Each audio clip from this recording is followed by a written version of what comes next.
Hello, hello. Let's pick back up with chapter 33, which, as I told you, we're kind of making our way into the 20th century. So we talked about all that late romantic stuff, composers like Strauss and Mahler and Wagner and all of that. And then we made our way into Impressionism, which I think we all enjoyed those different sets of chords and modes and things that were being used as techniques um, by those French composers, Debussy and Ravel. And then here we're making our way into the early 20th century, and we're going to see some other experimental techniques um, by other composers. So let's take a look. I highlighted just a few of the things to draw attention here, but make sure that you're actually reading through the chapter on your own so that this all can take some time to sink in a little bit because there's a lot here.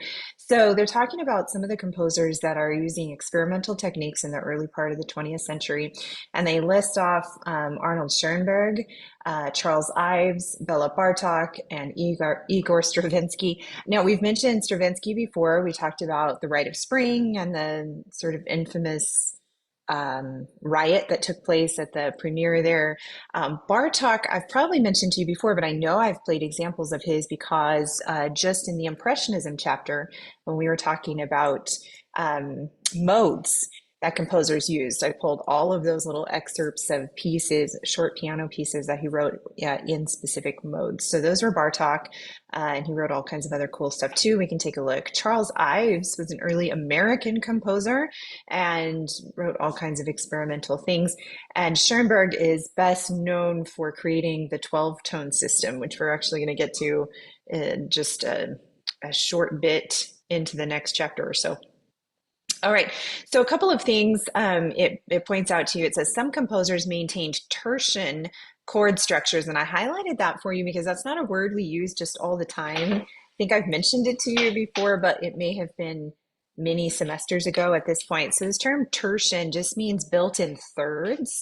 So all the chords we've talked to up to this, talked about, sorry, not talked to, up to this point are always built in thirds. So everything, all of the functional harmony we've talked about is all tertian harmony.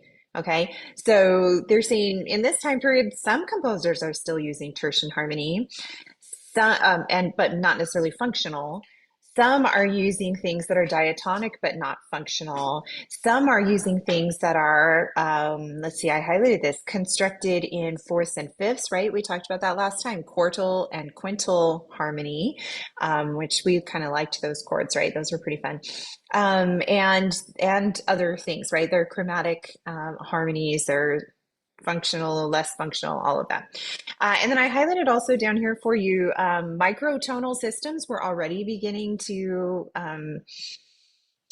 come about at this time period. So some of you think Jacob Collier sort of invented that. He didn't, although he does some great stuff with microtonal stuff.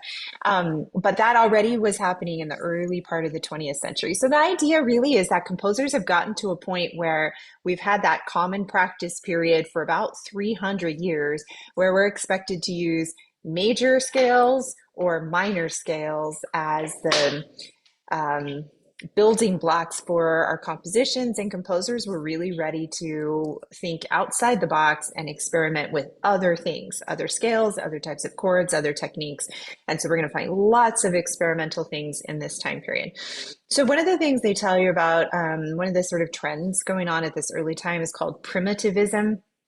And if you just think of this sort of primal, um, maybe even barbaric, sort of like just it's hard to describe. What does it say? Provided a contrast to the extremely refined and fragile music of like Debussy and Ravel. And so rhythm was a primary structural element with these driving rhythms, and it says clearly defined melodies like folk melodies. So Stravinsky was a big one on this, especially in the Rite of Spring. And I think the section that I played for you a few weeks ago was a good example of that. And is that really those really driving melodies. But another one is Bartok's Allegro Barbaro. So let me just pop over really quick and play a little bit of that for you, if it'll play. Mm-hmm. I don't think it wants to play this morning. Hold on just a second.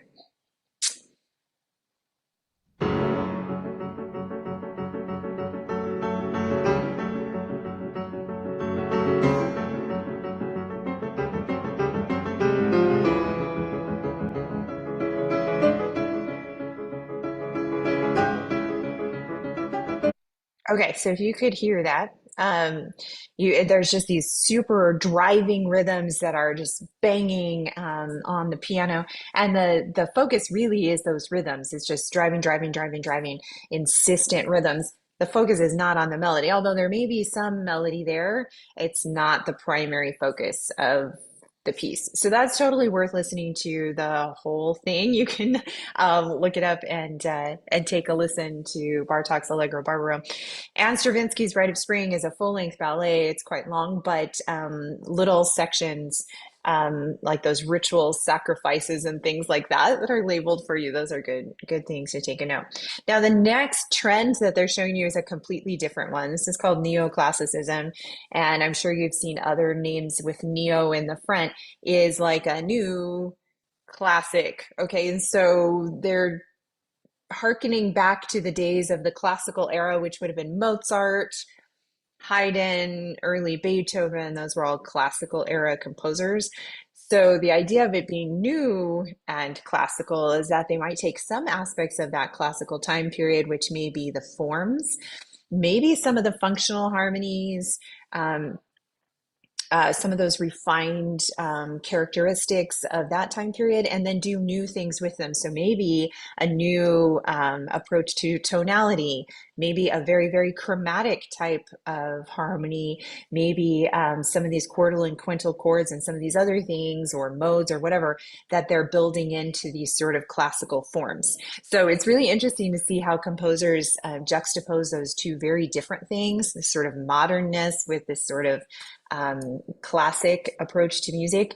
Now, when they say neoclassicism, they are really just kind of lumping together, like some composers revisit Bach and other Baroque composers. So that actually would be neo-Baroque, but they tend to just umbrella all neoclassicism as all something new or modernish with something old that we're juxtaposing those two things. All right, so one of the sort of tonal things that we have happening is called pan-diatonicism, which is where you use music that is diatonic. You can see this example has a regular key signature, right? D major. And just looking at these four measures, not very many measures, but anyway, looking at this little excerpt we have in front of us, shows no accidentals whatsoever. So there's no chromaticism here. They're using all diatonic notes. But the idea is that none of these are sounding functionally prevalent in this excerpt. So we don't feel D major as tonic or A as dominant, leading to D as tonic.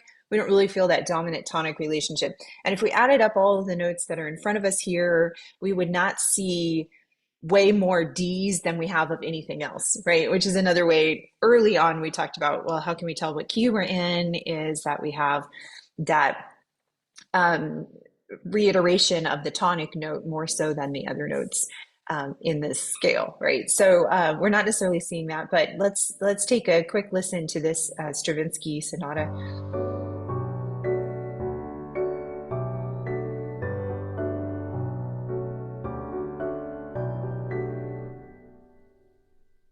Okay, so it's not a long excerpt. And it's a little dissonant, but it's not hugely dissonant, certainly not for this time period. But as we're just sort of looking along here, we're not seeing, um, again, tonic and dominant relationships don't stand out to us. So the idea being that pan and diatonicism is using all the notes in that diatonic scale, but they're not emphasizing any one of them as tonic or dominant or as more important than the others. I put another, just a second, let me switch my screen here really quick. Uh, if I can find it. Wow, I really feel like we're all the way back to COVID. Isn't that lovely? Just a second here. Let me find my right screen. Goodness gracious. All right, so on our Blackboard page for today, for this week, week 10, I put a pandiatonic etude, which is pretty short. So let's take a look and listen here. It also includes the score, which is nice. So you can follow along. And we're going to see the same kind of thing as we saw with that excerpt of the Stravinsky Sonata, that we have two sharps in this key signature, which should communicate D major or B minor, right? But if you follow along, you'll notice same kind of thing. We have no accidentals. We've got all diatonic notes of the scale, but we're not necessarily hearing prominence of D or A, right, as being any more important than any of the others. So let's take a listen to this.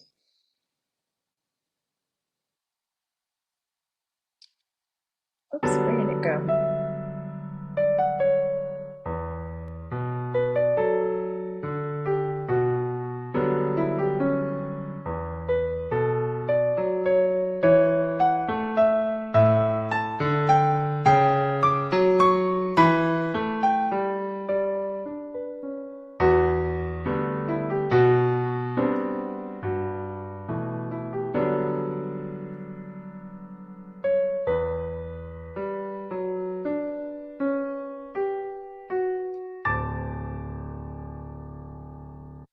Okay, so if we're looking right at the end, that is a D. It's quartal, but it is a D, right? So we are getting some emphasis of D, just not in the sense that we feel like it's definitely tonic. If you were just listening to it, you wouldn't say, "Oh, that's definitely in D major."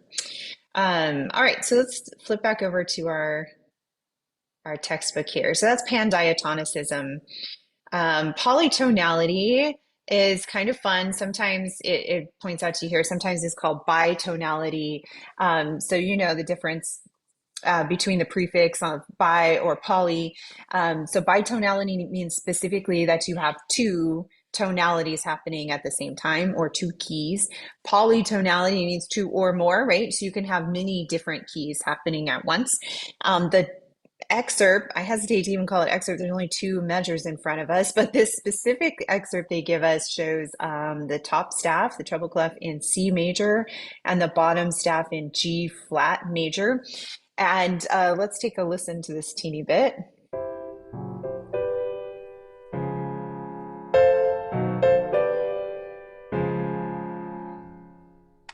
Isn't that interesting?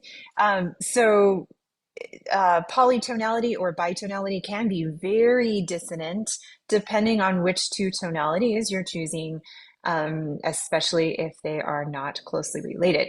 Now, Aaron Copland liked to use polytonality sometimes, but he might have like a wide open A chord with no third, and then a wide open E chord or something like that. And so you see the relationship between those. So although you may have two different chords, right? I'm putting my hands here, right? Because they're usually like spread way far apart too, and then like way open. And so it doesn't necessarily sound really, really dissonant because they're two related and separated chords. But in this example, and some of the others where you find these different tonalities happening at once, they're in close position harmony and they're kind of right up against each other, and very, very, so the distance from C major to G flat would be a tritone away, right? So they're not going to have really anything in common.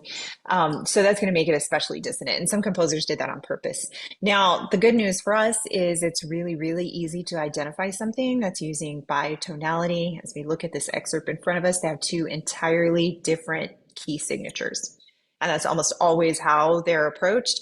Most often composers won't use just all the accidentals in there because it just gets very complicated, especially for the player, right? If you're playing that.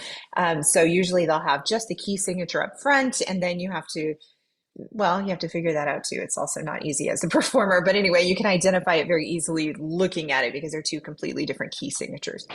All right, dual modality is a similar type of thing. And here they're giving some Bartók examples, which I told you, same with the modes. He did a lot of these where he was experimenting with all these different approaches um, do scales and modes and all kinds of things. So they're showing you here that the simultaneous use of a pair of major and minor modes or a combination of any of those other modes, right? It says Gregorian modes. In the last chapter, it said church modes. And I told you sometimes you hear them as medieval modes. They're called a lot of, they're all the same modes, okay? So Dorian, Phrygian, Lydian, Mixolydian, Aeolian, Locrian, Ionian, right? All of those are the modes that they're referring to here. So if you had two of those happening at the same time, we could call that dual modality. Or as it's showing you, you could have a major and a minor part of a scale kind of smushed together. And the example they show us here is like that. If you look at the treble staff, you see at least the first 5 notes of what would be an F minor scale. And in the bass staff there, well, not major, right? It's actually Lydian. So let's take a look. Oh, I'm sorry, below it says it's Dorian. How do we know that actually? We don't have the 6th or 7th note of the mode. Maybe if they give us a longer excerpt, then we know that for sure, right? Okay, well, let's see what that sounds like.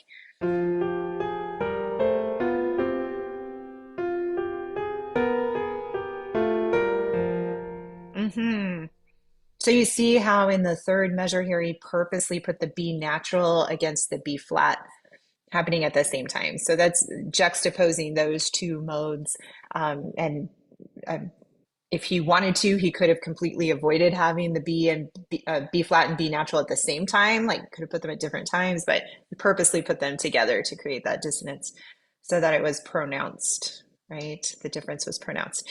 Okay, last thing I want to talk about today is shifted tonality and free tonality. And then the next part of our video, we'll talk about the rest of the chapter and kind of what your assignment will look like for this week.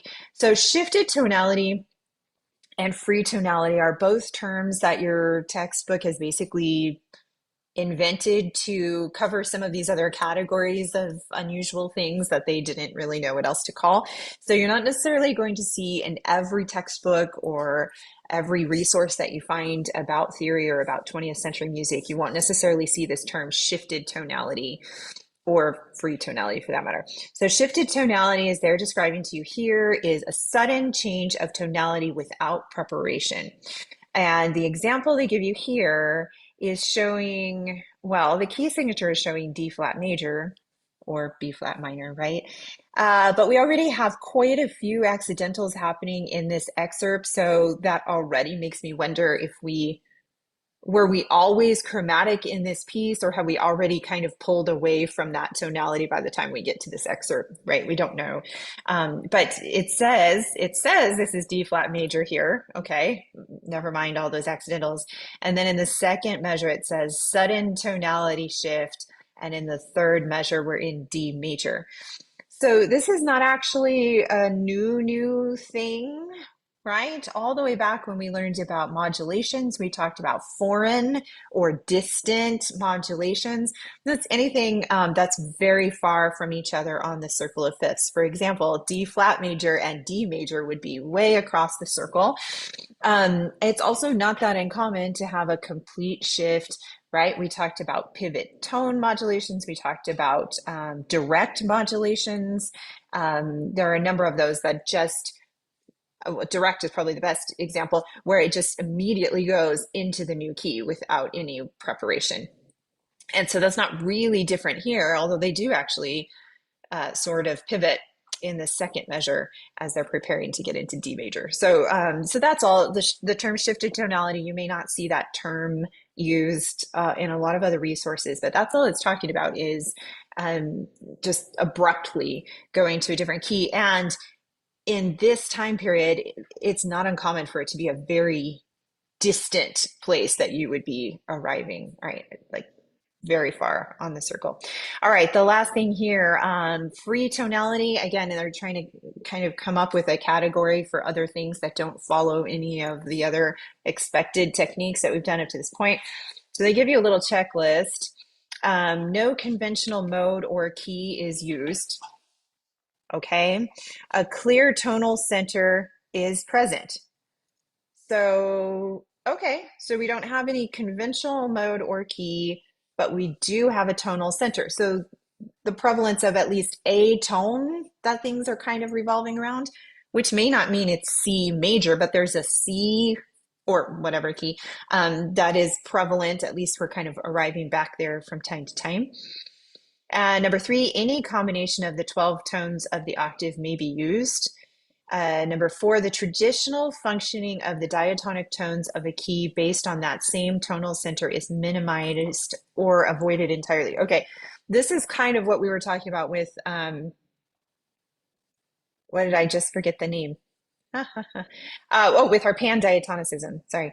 This is kind of what we were talking about with our pan-diatonicism, is that you're using all the notes of a particular key, but you're not using them with a functional prevalence of a certain note being tonic or dominant or anything like that. So it says they're trying to avoid that traditional function. So that's the modern take on it. And number five, the dominant tonic relationship of key centered tonality is absent. So let's look at this particular example from Hindemith. Hindemith is a composer who wrote lots and lots of sonatas for lots and lots of different instruments. This particular one is for the piano. And he wrote some very, very creative things. But I tell you, he was the bane of my existence when I was an accompanist because he wrote sonatas for all kinds of instruments, flute, viola, trombone, tuba, all kinds of, and the piano accompaniment was always much harder than the solo instrument. Anyway, that always made life difficult for me when students were playing Hindemith. But anyway, so let's take a little listen at this one. This is what your textbook is calling free tonality. And they've been kind enough to provide the analysis here for us on this excerpt. So let's follow along as we take a listen.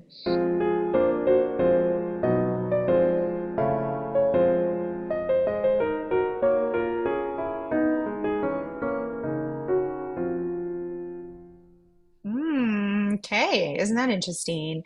So we kind of start out feeling like we're in maybe F minor. At least we have an F minor chord in the left hand and an F, A flat, C here in the right hand. Seems like it could be F minor. Then this B flat wouldn't necessarily fit, right? Normally be B flat minor if that were the 4 chord. But here's back to F.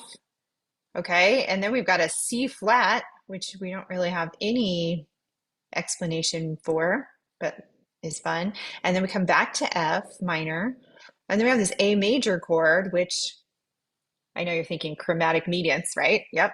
And then back to F minor, and then we've got an A flat chord, which would be diatonic, and then E flat minor.